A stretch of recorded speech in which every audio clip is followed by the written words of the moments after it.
મિત્રો એમ છો મજામાં? આઈ હોપ કે તમે બધા મજામાં જ હશે। અમારે જવું છે હવે માધવપુર કાનિયાને લઈને દરિયે નાહવા માટે, તો આગળના વિડીયોમાં બના રહેજો। અમે કાનિયો જઈએ છીએ। કન્યા કહી દે, કહી દે અહીંયા ક્યાં જવું? ફાઇનલી ગાઈસ અમે માધવપુર પહોંચી ગયા છે। હવે હું તમને બતાવું કન્યા નાવું ને। કન્યા અહીંયા કહી દે, અહીંયા કહી દે, હાલ પછી તમે આ જોઈ શકો છો। માણા તો જો કેટલું આવ્યું છે, ઉમટી જ પડ્યું છે। તમને હું બતાવું, માધવપુર એન્જોય કરવા માટે બધા લોકો આવે જ છે। તમે પણ આવ્યા જ હશે, પણ પબ્લિક તો જોઉં તમે।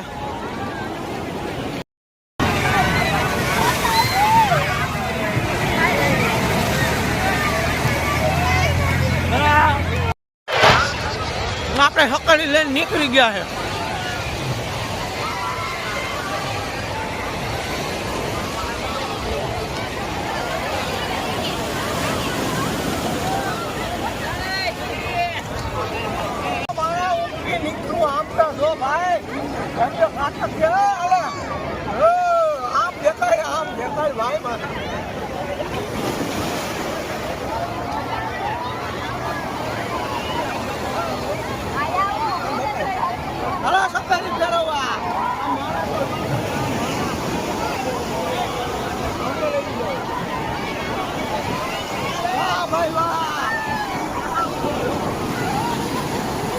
અમે આવ્યા હતા રહી ગયા, આવ્યા